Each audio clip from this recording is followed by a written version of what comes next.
Assalamualaikum warahmatullahi wabarakatuh. A'udzu billahi minasyaitonir rajim. Bismillahirrahmanirrahim. Alhamdulillahi rabbil alamin. Wa bihi nasta'in wassalatu wassalamu ala rasulillahil amin. Sayyidina maulana wa nabiyyina wa habibina wa syafi'ina wa qudwatina wa uswatina Muhammadin sallallahu alaihi wasallam wa ala alihi wa ashabihi ajma'in. Allahumma faqihna fid din waftah alaina futuhal 'arifin waj'al a'malana khalisatan liwajhikal karim ya arhamar rahimin. Allahumma iftah alaina hikmatak wa anshur alaina min khazain rahmatika ya arhamar rahimin. Rabbi shrah li sadri wa yassir li amri wahlul 'uqdatam min lisani yafqahu qawli walhamdulillahi rabbil alamin. Amin. Qala al-musannif rahimahullahu ta'ala wa nafa'ana wa iyyakum bi'ulumihi fid dharain amin. Alhamdulillah, pertama selamanya marilah sama-sama kita panjatkan setinggi-tinggi kesyukuran kita kehadrat Allah Subhanahu wa taala. Kerana pada malam ini Allah Taala masih lagi memberikan kepada kita kesempatan, Allah Taala masih lagi memberikan kepada kita peluang atas nikmat yang Allah Taala beri kepada kita. Daripada segala nikmat-nikmat yang dikurniakan oleh Allah Subhanahu wa taala kepada sekalian hamba-Nya. Antaranya dua nikmat yang terbesar daripada nikmat iman dan juga nikmat Islam. Di atas disebab dua nikmat inilah maka diberikan oleh Allah Taala kepada kita nikmat-nikmat lain hingga kita boleh hadir ke rumah Allah Taala pada malam ini. Bila mana masih ramai lagi sahabat-sahabat kita di luar sana, masa ni duduk kedai kopi lagi, masa ni duduk rembah papai haji lagi. Kapal lain lah, kapal ni alhamdulillah bagus belakang. Tapi noyaknya kita syukur kepada Allah. Allah Ta'ala beri kita sedar, kita faham dari agama. Maka atas sebab itu kita hadir berjemaah pada malam ini. Kemudian kita berada dalam majlis ilmu yang dikatakan sebagai Raudhatun min Riyadil Jannah, satu taman daripada taman-taman syurga. Mudah-mudahan Allah Ta'ala menganggap ataupun Allah Ta'ala mencatatkan kehadiran kita pada malam ini sebagai salah satu daripada catatan amalan kebajikan kita yang akan kita bawa menghadap Allah Subhanahu wa Ta'ala pada hari akhirat nanti insya-Allah. Tuan-tuan yang dirahmati oleh Allah Subhanahu wa Ta'ala, jadi malam ini kita tak sambung kuliah juga tapi tidak sambung kitab. Yang pada pihak awal difahamkan kita sambung kitab, tapi oleh kerana ada permintaan daripada jemaah kita untuk kita ulang kaji bab puasa. Jadi kita kecek kita sebut pada malam ini ulang kaji bab puasa, kita nak ingat balik. Kita nak orang putih sebut kita refresh, kita segar balik. Kita ingat semula ibadat puasa yang kita buat. Sedangkan kerana apa? Kerana benda ini tidak buat semua. Puasa bulan Ramadan hanya hadir setahun sekali. Kadang-kadang setengah hari itu tak ingat dah puasa tarafah. Kadang-kadang buat tak ingat pun ada. Tapi noyaknya tuan-tuan, benda baik, benda ibadat kena sentiasa ulang. Barulah kita jadi faham. Kadang-kadang benda yang kita buat dah, walaupun kita buat ada setengah tu salah pun ada. Kita nak kira-kira betul dah. Maka pada malam ini apa nak sebut, nak cerita, kita nak berbincang bersama berkenaan dengan puasa. Sebab kita sudah tidak lama, minggu depan start puasa dah kita.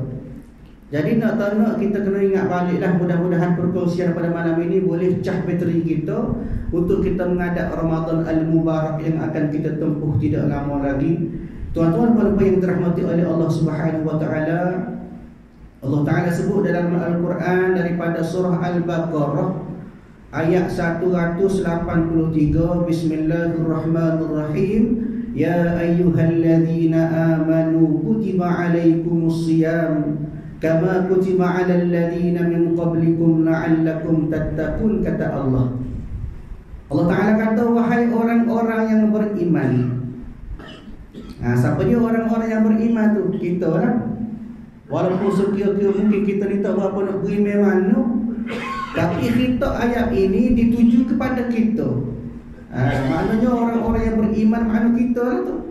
maka diwajibkan ke atas kamu berpuasa sebagaimana diwajibkan atas orang-orang yang terdahulu sebelum kamu berpuasa. Makna kata bukan kita sahaja yang puasa, bukan umat Nabi Muhammad sahaja yang puasa. Ada umat-umat terdahulu pun berpuasa juga. Cuma mungkin kadang-kadang syariat dia berbeza. Dia syariat berbeza, kadang-kadang cara berbeza. Puasa bila mana di fardu barulah di start dengan syariat berpuasa. Selagi mana tak di fardu, maka selagi tu tak wajib puasa. Ada dah tapi tak wajib lagi. Semua ulama menyebut pada tahun kedua hijrah. Dia tak pasti, tapi rasanya lagu tu lah pada tahun kedua hijrah barulah start fardu. Ada pun sebelum tu puasa tak fardu, maknanya disunat semata-mata. Tapi bagi kita umat Nabi Muhammad, maka difardulah kepada kita. Sebagaimana umat terdahulu berpuasa, maka kita oleh kerana ada syariat ataupun ada arahan daripada Allah untuk kita puasa, maka kita wajib berpuasa. Dan begitu juga hadis Nabi SAW, bunyal Islam, dibina agama Islam itu khamsah, ada 5 perkara. Start syahadatu an la ilaha illallah wa anna Muhammadar Rasulullah wa iqamas salah wa ita'iz zakah wal haji wa shaumi Ramadan. Maknanya salah satu daripada rukun Islam, kata Nabi, terbinanya Islam atas 5 perkara. Kemudian syahadah, kemudian semaya, kemudian zakat, kemudian haji, kemudian berpuasa. Maka puasa juga termasuk dalam ibadat wajib. Kalau dah tak wajib, maka tak difardu. Maknanya sudah difardu kepada kita, maka jika ibadat puasa itu wajib. Jangan tiba-tiba kita mengaku puasa tak wajib kita. Orang lain yang wajib. Umat Nabi Muhammad beriman yang wajib, kita tak beriman tak wajib puasa. Dia semua kena furidah, difardu kepada kita. Sebab itulah tuan-tuan, nak ke mana pun kita kena puasa, kecuali ada sebab-sebab tertentu yang akan apa sebut lepas pada ni, insya-Allah.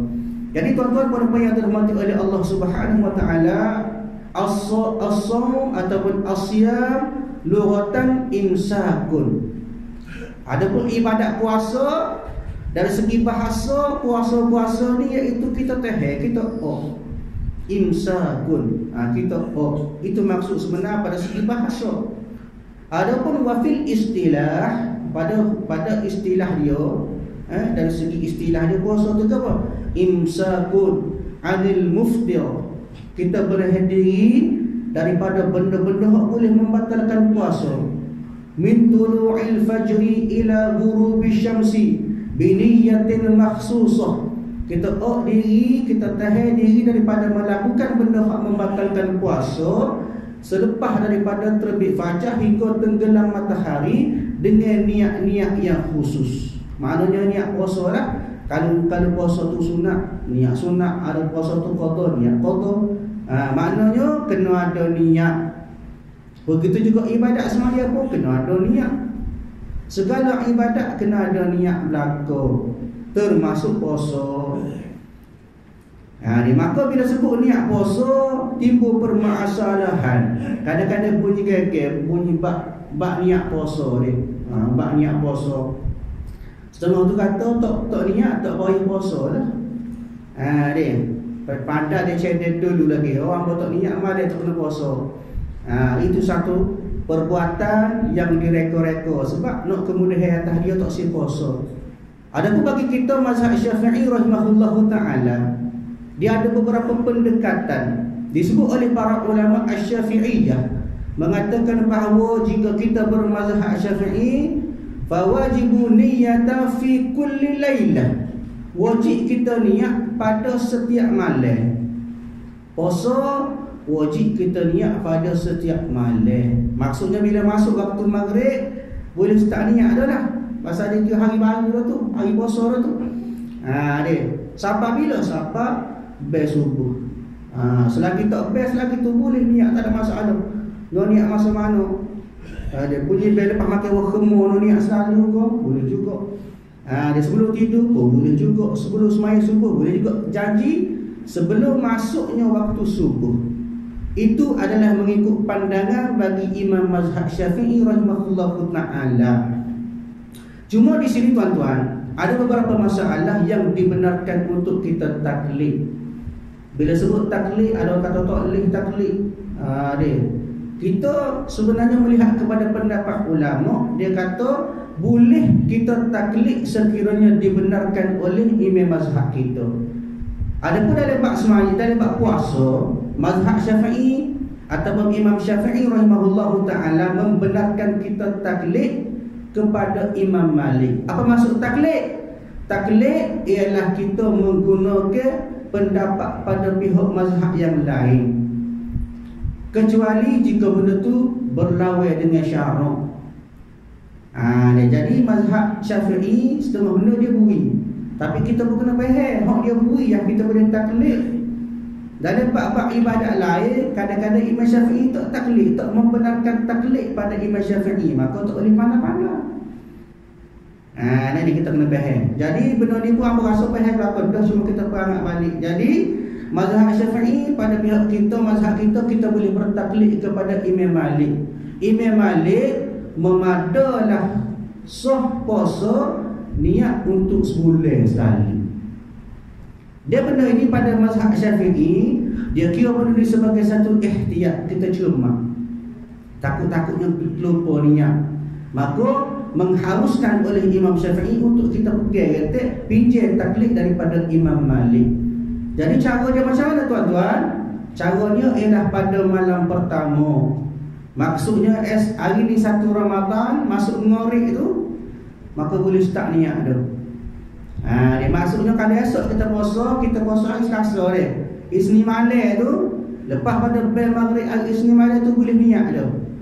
Niat lagu mana? Niat boleh niat taklid dan juga niat pada mazhab Syafi'i.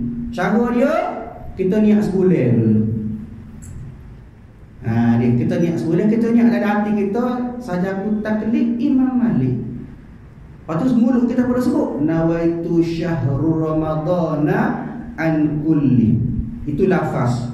Dalam hati, biar mari saja aku puasa pada bulan Ramadan sekaliannya, maknanya sebulan. Itu cara dia. Selesai dah kita niat taklid Imam Malik, maka lepas tu barulah kita niat seperti mana mazhab Syafi'i kita. Dia niat terus katalah nawaitu sawma wadin an ada'i fardhi syahri ramadana hazihi sanati lillahi ta'ala. Itu pada segi lapah. Dalam hati pula biar mari saja aku puasa esok hari pada bulan Ramadan ini tahun kerana Allah Ta'ala.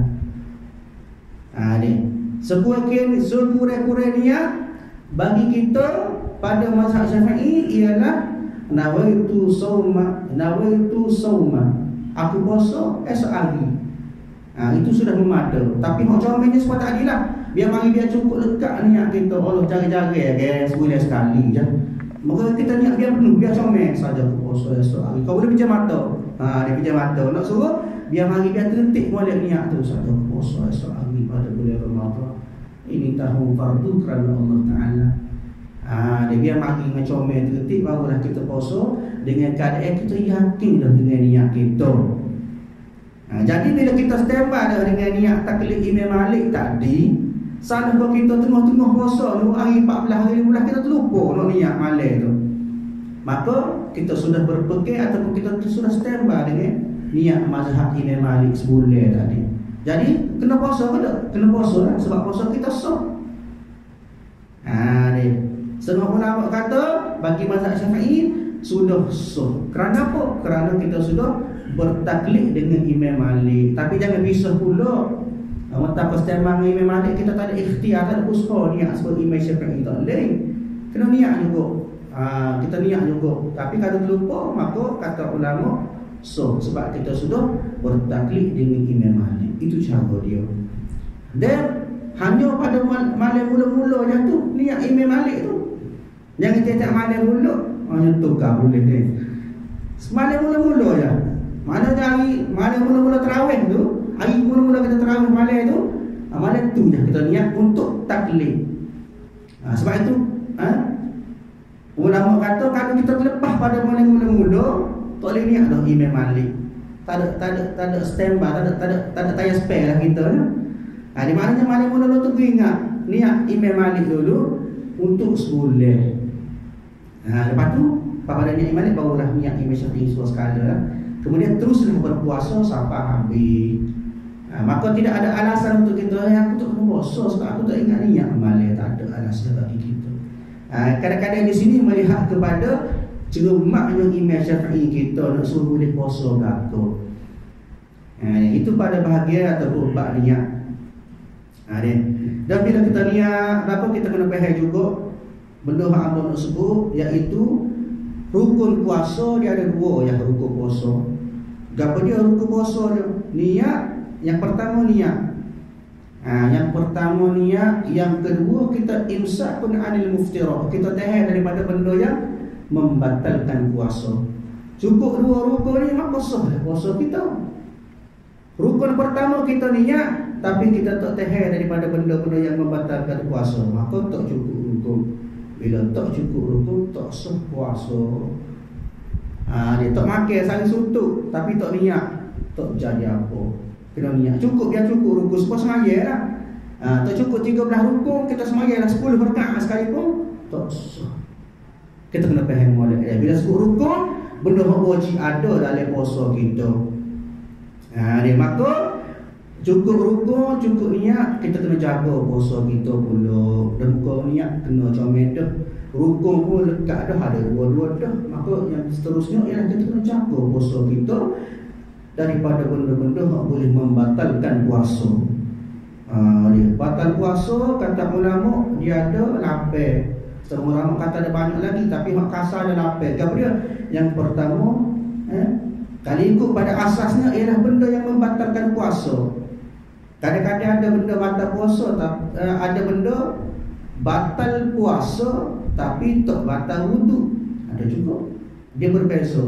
Ini khilafiyah pada segi ibadat. Supaya kita kata orang hidung memasukkan sesuatu ke dalam rongga. Dalam bab puasa kita masuk sesuatu dalam rongga, batal puasa. Adapun dalam bab wuduk tak batal wuduk. Okey, kita tahu itu kan ambil sembahyang bulan tu tak kena ambil sembahyang sebab itu pada bab puasa dia lain. Bab puasa tak kena. Maka kita kena ingat. Yang pertama, makan dan minum dengan sengaja. Ini tentu dah. Sengaja maksudnya pisah dah kalau bahasa kita kan. Adapun tak sengaja tak apa. Tak sengaja tak apa. Tapi jangan pula buat-buat tak sengaja. Habis pinggir Allah tak sengaja apa puasa ni. Maksudnya tak sengaja dari segi ataupun pada hukum adat. Di mana hukum adat ni kita tak ingat ni, kadang-kadang sikit je, bila banyak tak pagi tak ingat dah. Dia makan nasi ataupun minum air setengah baru ingat puasa, itu dipanggil tak ingat. Tak apa, tak sengaja. Adapun kalau sepinggan dia minum air sejak, itu tak panggil tak sengaja. Sebab apa? Menyalahi adat bagi orang yang tidak sengaja. Di mananya jika memasukkan dengan sengaja, bahkan kata ulama fiqh, walaupun setitik air, bahasa Arab dia sebut sebagai walau bisyurbatil ma'. Kita minum air setitik bila ambil sembahyang, kita minum setitik dengan sengaja, sedangkan kita berpuasa, maka batal puasa. Ataupun dengan sebiji lenga. Dalam kitab matlain dia sebut sebiji lenga. Lenga ni orang buat kuih apa? Kuih bom ke dia? Butir lenga tu, sebutir. Tapi ada sebab kita sengaja, maka batal puasa. Walaupun sekiranya benda tu tidak boleh mengenyangkan kita. Maknanya dengan sengaja batal puasa. Begitu juga memasukkan sesuatu ke dalam rongga badan dengan sengaja. Bila sebut rongga, maknanya anggota yang terbuka, ada lubang yang terbuka. Hidung ada lubang terbuka. Telinga ada lubang terbuka. Pusat ada lubang tak terbuka, maka tak dikira sebagai rongga. Syarat aja ialah bila mana kita masuk ke sekadar mana, kata ulama ikut pada ain, atau panggil ain kodrat lubang tersebut. Kalau hidung tak sebesar saiz lubang hidung lah. Dia sekadar tak kira lah. Bila masuk saja sampai hak dia hak hidung tu, maka batal puasa. Begitu juga telinga ada hak dia tapadal kan kira hak dia lah. Kalau boleh ihtiyat cuma jangan masuk walaupun sedikit. Kadang-kadang tak apa, kata tak apa, keluar tak apa, dia gosok keluar, dia hidung apa sebagainya, maka ingat takut-takut masuk pada hak yang tidak dibenarkan dan menyebabkan batal puasa. Maknanya kita masuk sesuatu dari rongga batal puasa. Itu yang kedua. Yang ketiga iaitu kita muntah dengan sengaja. Kita muntah dengan sengaja, maknanya kita muntah pisau jodok kau tekuk kita ni korek tekuk. Menjadi tak hijau kan kau puasa-puasa pun kuah. Korek tekuk blok muntah pisau sengaja. Maka benda ni kata ulama dengan sengaja maka batal puasa. Adapun kalau tidak sengaja, contoh biasa dia kalau naik kereta jadi pening muntah. Dia tak sengaja, dia tiba-tiba terpaksa naik kereta, pokok lah. Mana tiba-tiba jadi muntah juga. Dia tak sengaja, tak bisa pun, tak jolok tekuk dia. Tapi dia muntah, tidak sengaja maka tak apa. Adapun muntah dengan sengaja, bisa buat, maka membatalkan puasa, batal juga puasa. Kemudian bagi orang perempuan pula keluar haid ataupun nifas, ini biasalah kita sudah tahulah, kita sudah maklumlah keluar haid. Kata ulama sekurang-kurang haid ialah sehari semalam. Sepanjang-panjang haid ialah 14 hari 14 malam. Setengah ulama kata 15 hari. Dan walik haid ialah 7 hari 7 malam. Hak ni orang perempuan dia biasanya maklumlah, dia tahulah. Adapun kalau tak tahu kena mengaji. Ini bab-bab darah, apa dia darah nifas, apa dia darah istihadah, apa dia darah wiladah, kena faham lah. Maknanya kalau dia hadir ataupun mari haid, mari nifas, maka menyebabkan batal puasa dia. Ni orang perempuan, especially orang perempuan. Orang lelaki tak ada dah. Yang kita sebut buat, tak ada haid dan nifas. Maka kalau mari juga, maka batal puasa. Jadi haid dan nifas ini tidak ada kaedah sengaja ataupun tidak sengaja. Siapa tahu dia mari tak boleh pisau. Maknanya tak kira lah kalau buat haid dan nifas mari sengaja ataupun tidak, maka batal puasa. Apa maksud batal? Maksudnya tak boleh puasa, haram berpuasa. Adapun kalau dia puasa daripada pagi, dia puasa daripada pagi, tiba-tiba 10 minit lagi nak buka puasa, mari haid dia. Maka kata ulama dalam pagi 10 minit itu maka dia haram berpuasa, tak boleh puasa dah. Tapi pahala dia berpuasa daripada pagi sampai ke 10 minit nak buka tu, maka boleh dah pahala. Boleh pahala sekadar tu lah. Ni baik. Seterusnya hak membatalkan puasa juga ialah gila. Gila kata ulama walaupun sebentar.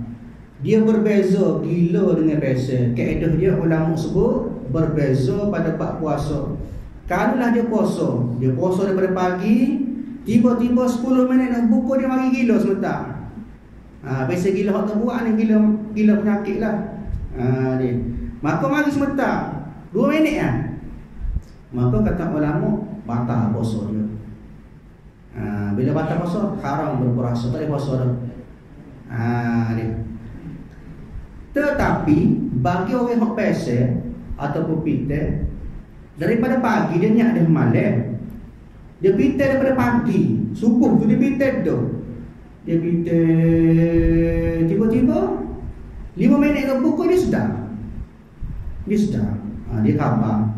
Bila dia khabar dulu 5 minit, maka bunyi bel. Maka kata ulama puasa hari itu sah. So berbeza dengan orang gila tadi. Orang gila walau satu lahzah mari kedatangan gila, batal puasa dia. Orang pintar, orang biasa, walaupun mari sebentar yang dia khabar, maka sah puasa dia. Dan itu adalah dari segi hukum fiqh dia istimewa. Sebab apa? Berbeza-beza hukum dia. Dia gila, kemudian pesa. Itu cerita gila dengan pesa. Kemudian seterusnya yang batalkan puasa juga ialah murtad. Maka murtad juga tidak ada istilah sengaja tak sengaja. Ini kita kena ingat. Murtad bahasa Arab dia sebut riddah, keluar daripada agama Islam. Walaupun satu lahzah. Dia 10 minit nak buka, 5 minit nak buka, tiba-tiba murtad dia walaupun dia tak sedar.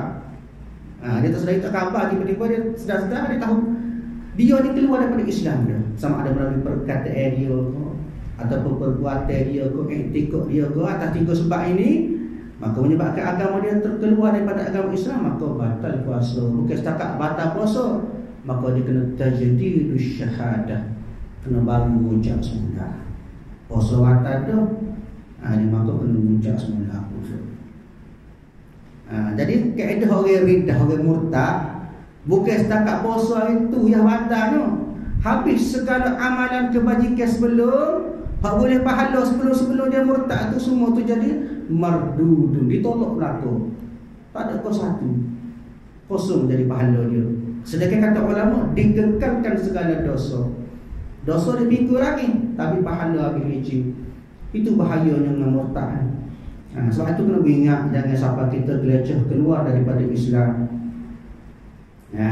Itu yang keenam, murtad. Yang ketujuh, hak membatalkan puasa, iaitu keluar mani dengan sengaja. Ni baca tak ada kerja yang belakang ni. Sengaja maksudnya ikut pada hukum adat dia, golik dia. Contoh kita kata, seseorang ni, besok dia ni kalau dia tengok orang tino, maka keluar. Itu adat dia, bagi pasal kita adat berbeza setiap orang. Setengah orang ni tengok tak ada masalah, tapi setengah orang tengok tu tak boleh dia, tak boleh tahan, maka menyebabkan keluar air mani dia. Maka adat dia lagu tu, maka dari segi hukum adat dia lagu tu, maka dia tak boleh nak ikut keadaan lagu tu, tak boleh nak tengok orang perempuan dan sebagainya. Sebab kalau dia tahu dia adat lagu tu, dia pergi pasar malam ataupun bazar Ramadan, dia tahu biasanya dia tak boleh, dia pergi juga, maka dia kira sengaja juga. Di mana tengok pada diri masing-masing setara mana. Kalau rasa tak boleh nak maka jangan buat. Kerana apa? Dia kira sengaja kalau selalu kau buat itu. Kemudian yang ke-8, yang terakhir, jimuk. Jimuk kata ulama bukan setakat batal puasa, bahkan setengah-setengah bab boleh menyebabkan dia ni kena kafarah. Ingat kafarah ni, kafarah dia ada kafarah untuk orang yang berpuasa. Kemudian kafarah ni bukan senang. Yang pertama, ittaqa rukbatun mu'minatun, kena bebaskan seorang hamba. Ni bagi orang yang bersetubuh ataupun jimuk dengan sengaja boleh puasa. Dia tu tengah puasa tiba-tiba pergi jimuk, maka kena kafarah. Yang pertama, kafarah kepada dia, itqu rukbatun mu'minah, kena bebaskan hamba. Kalau tak ada hamba. Yang kedua kepada dia, yang kedua, fa it'amu sittina miskinan, kena bagi makan 60 orang miskin. 60 orang miskin. Syarat dia kata ulama sampai dia sekali kenyang tak apa dah. Itu yang kedua. Kalau tak mampu juga, syahraini mutatabi'ain, kata ulama, kena puasa 2 bulan berturut-turut. Itu panggil faedah bila kita kafarah. Ingat, dia ingat nak jimuk kena tunggu malam lah, tunggu bel. Tapi setengah ulama menyebut dalam mazhab Syafi'i juga ada cara nak mengelakkan kafarah. Bukan nak ajar ni dah, tapi nak anyur. Ada setengah tu, setengah ulama sebut benda ni betul lah, benda ni sebagai satu hukum yang boleh diterima. Untuk mengelakkan kafarah, tak ajar ni dah, tapi banyak cara dia. Untuk mengelakkan kafarah ialah dengan cara kita batal puasa dulu.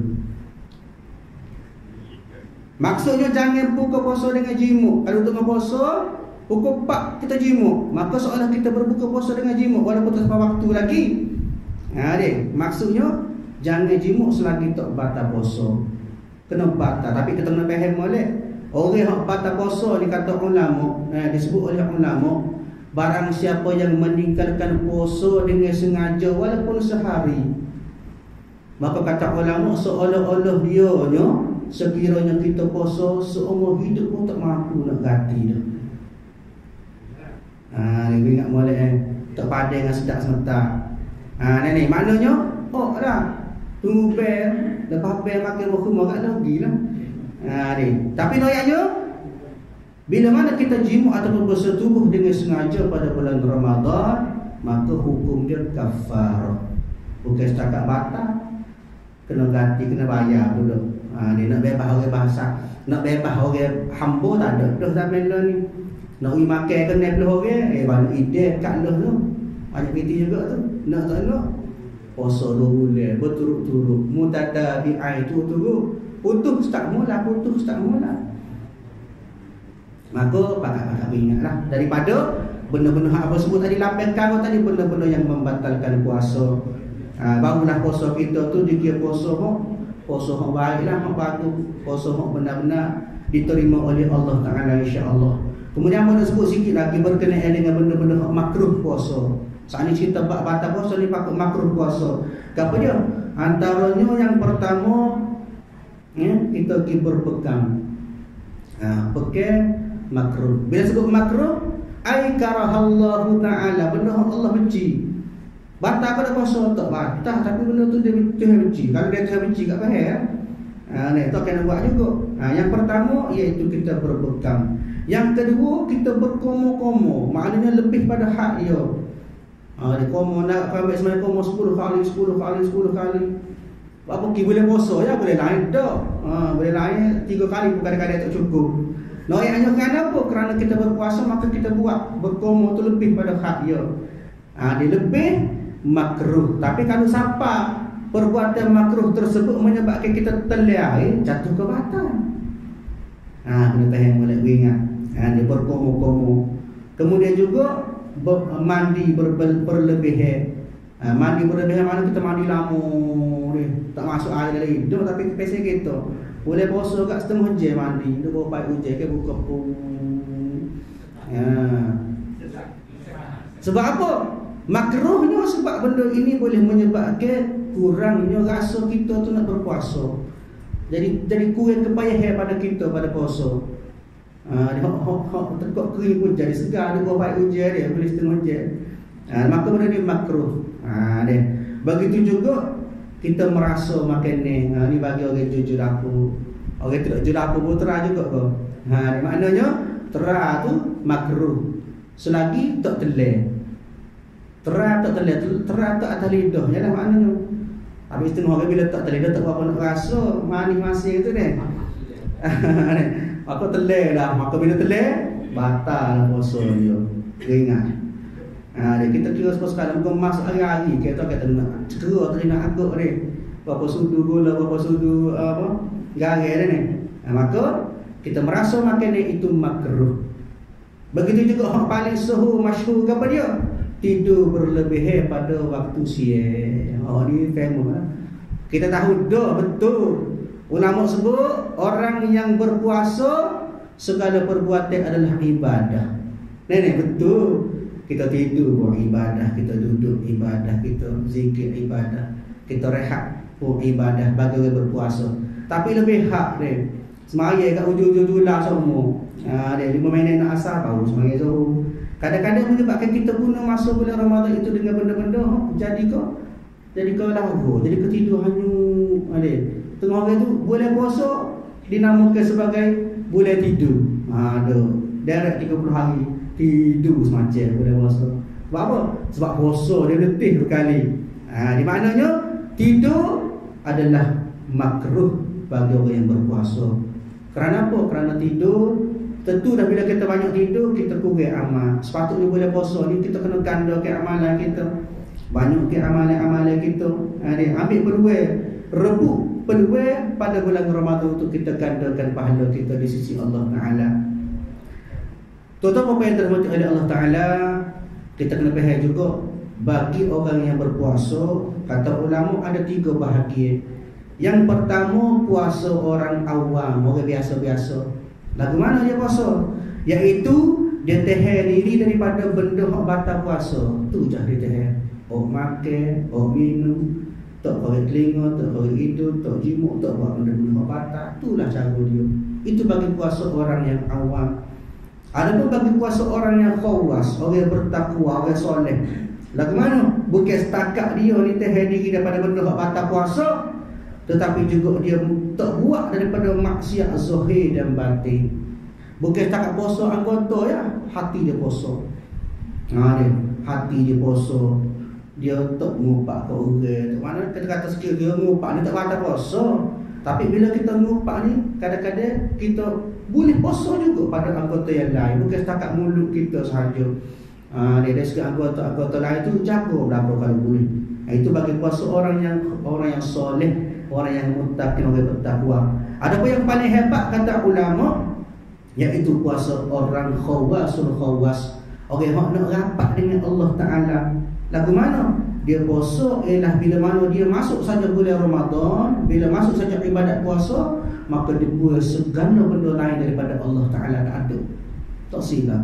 Dia nak ibadat betul-betul kerana Allah Ta'ala. Tengah hari dia berpuasa, kemudian pada malam pula dia penuhkan malam dia dengan qiyamul lail. Jadi mudah-mudahan tuan-tuan puan-puan yang dirahmati oleh Allah Ta'ala, kita boleh jadi, kalau tak boleh jadi orang puasa orang biasa, orang dekat dengan Allah Ta'ala tak benda. Dan orang yang rapat dengan Allah tak benda. Kalau kita tak boleh puasa anggota saja, kita puasa belaka tak benda. Puasa anggota kita, hati kita, semua biar puasa belaka. Ni kadang-kadang puasa sekadar luar nampak lah, makan duk, minum duk, tapi hati kita cuma semaya duduk. Ni puasa tapi semaya duduk. Sah kau tak puasa? Puasa sah. Pasal je ibadat yang berbeza. Tetapi kita kena ingat, hukumnya ialah hak kita tinggal semaya itu kena kotor. Wajib kotor dulu. Dosa atas semaya pula, bukan dosa atas puasa. Puasa tu selesai lah buat puasa. Buat semaya tetap ada dosa dia. Jangan ingat lepas kerana kita puasa tu. Maknanya tuan-tuan, kena ingat puasa satu latihan kepada kita untuk kita bukan setakat kita tahan diri daripada benda-benda batal ke puasa, malah kita boleh jaga hati kita, jiwa kita, anggota kita semuanya daripada lala kepada Allah Ta'ala. Kemudian yang terakhir tuan-tuan, nama sebut sini juga berkenaan dengan hak sunat puasa. Ada beberapa perkara. Yang pertama kita sahur. Sahur sunat walaupun dengan setengah air tak ada masalah. Sunat, bila sunat boleh pahala. Kita sahur, maknanya sahur sebelum subuh lah. Jangan sahur lepas subuh. Aku lapar sahur tak jadi batal puasa. Sahur sunat iaitu kalau boleh dengan bitamar, dengan kurma. Begitu juga melewatkan sahur. Jangan lewat sampai lepas subuh. Lewat ni maksudnya dekat-dekat dengan waktu subuh. Jangan kita fikir imsak tu tak boleh makan dah. Imsak tu maknanya waktu untuk kita bersiap sedia. Dia ni time je 10 minit kita sebut imsak tak ni boleh makan dah. Bagi orang yang tak ada sahur boleh makan lagi tak ada masalah. Jangan minta lepas subuh. Cuma kadang-kadang setengah orang ni waktu imsak dia guna untuk nak bersugi, nak gosok gigi, nak mandi sebagainya dia.